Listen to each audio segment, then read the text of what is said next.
Good morning, everybody. Happy Friday. I hope you guys are all ready for the weekend ahead.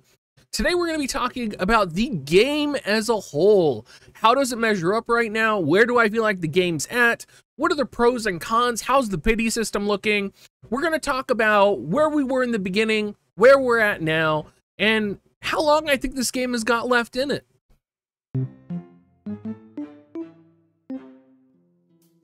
So I actually feel like War of the Visions right now is in probably the best place that it's been in almost its entire development, at least from a global perspective. I was a little worried that after the anniversary we would drop off, that a lot of the excitement and hype for the recent banners would kind of drift away, and with it, players would go with it.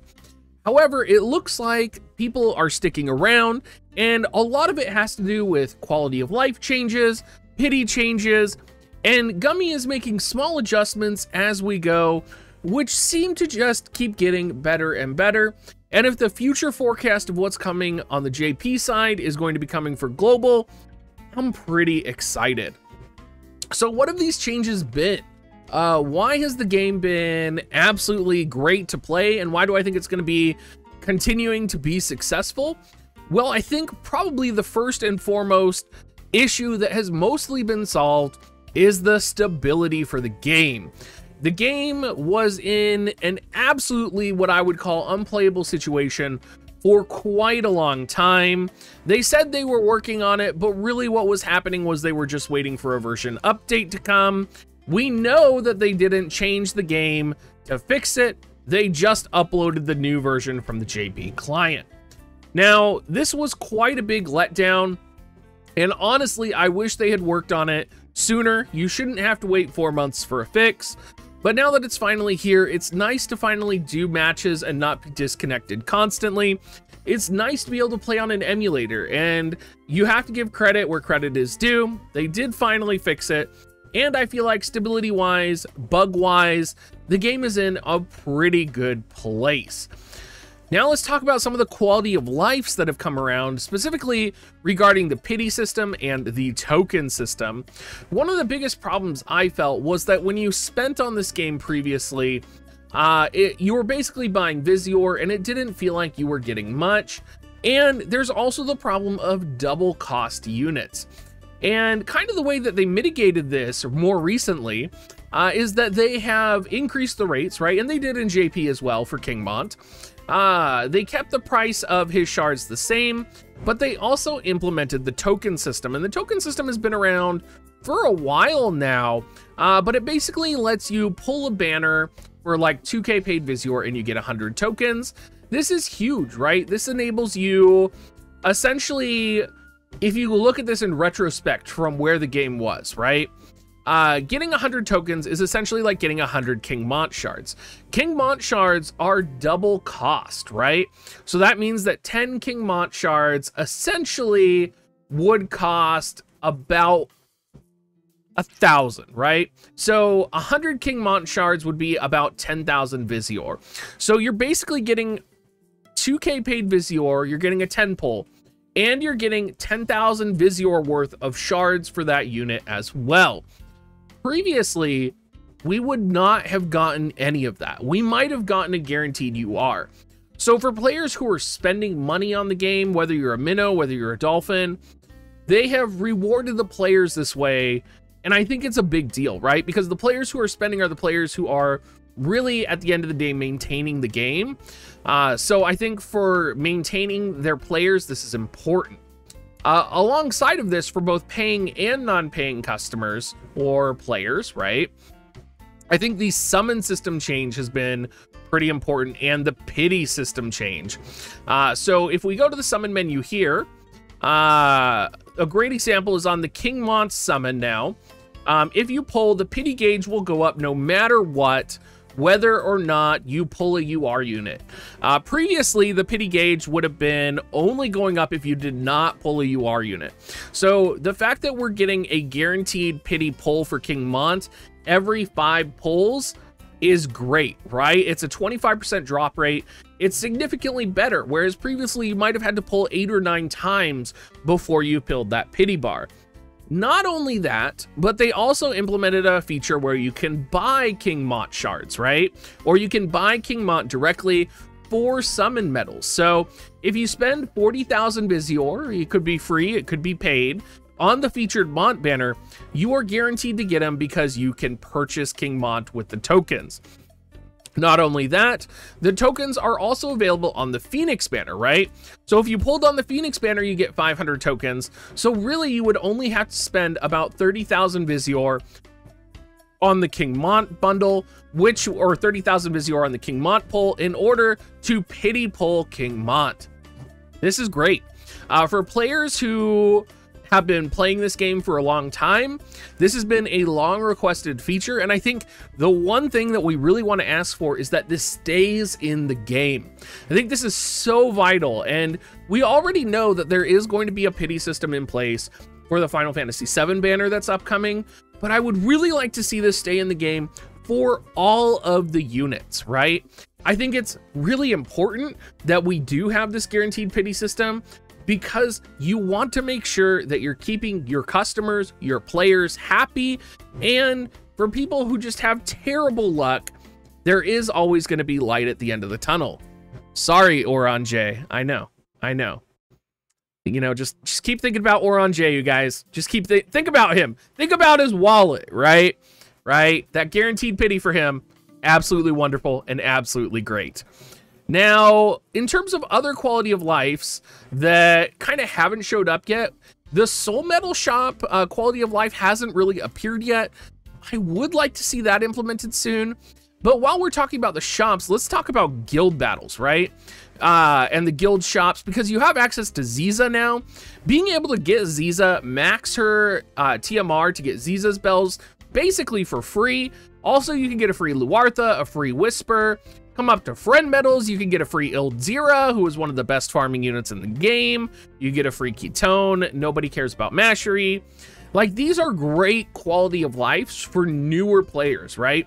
Newer players no longer have to roll exclusively for Ziza and worry about being left out if they do not have Ziza or access to Ziza, right?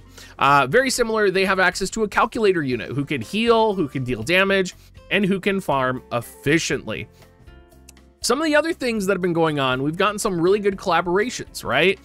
We had Nier, we have King Mott right now, which is not a collaboration, but it's a big deal.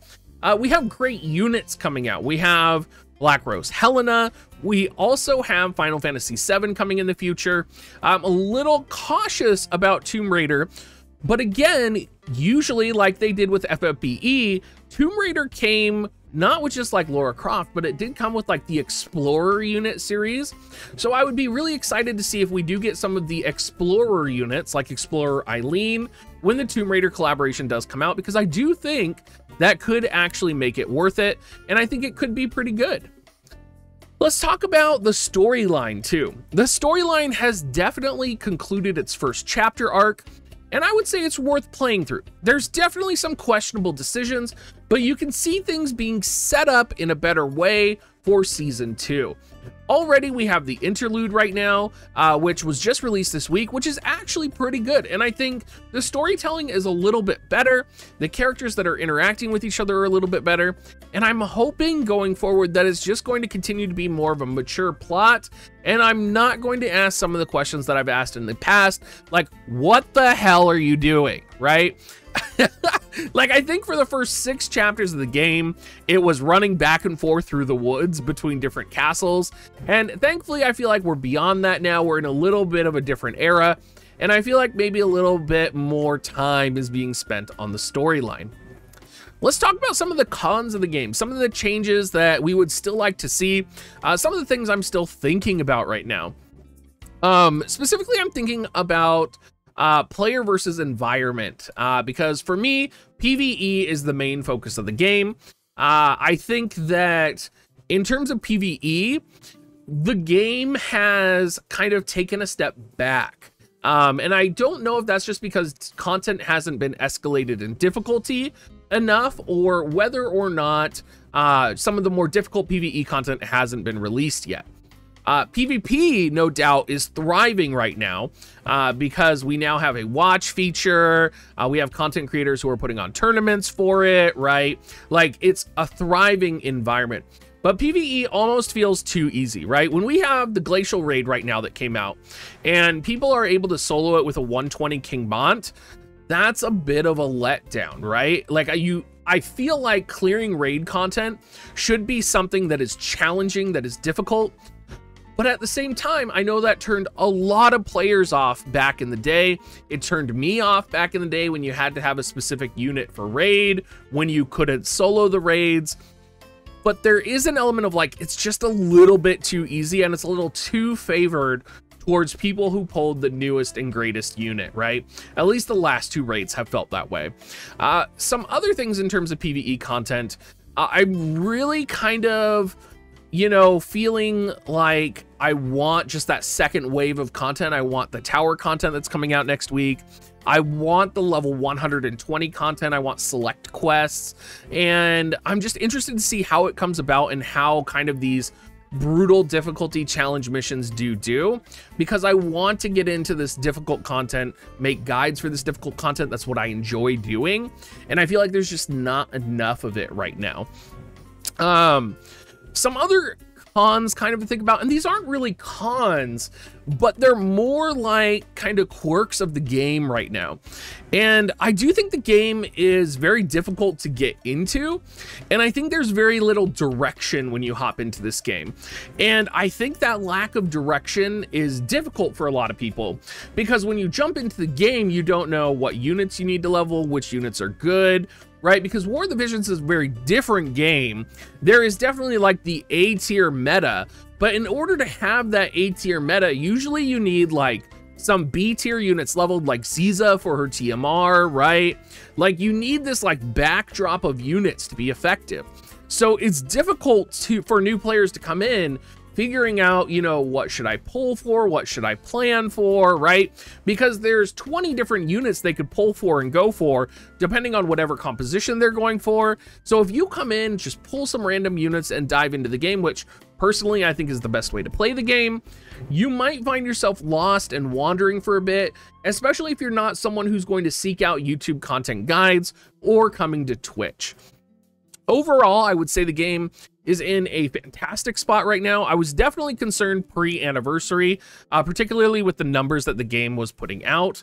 But I am interested in looking at sort of financial analysis for the game in the future, because I just have a feeling that we are doing pretty good right now, and this game is going to be around for a few more years. Anyway, everybody, I hope this video helped you if you guys are new, on the fence, or considering whether to continue playing this game or not. And as always, have a great rest of your day, and I hopefully will see some of you guys on stream Saturday night. Talk to you guys later.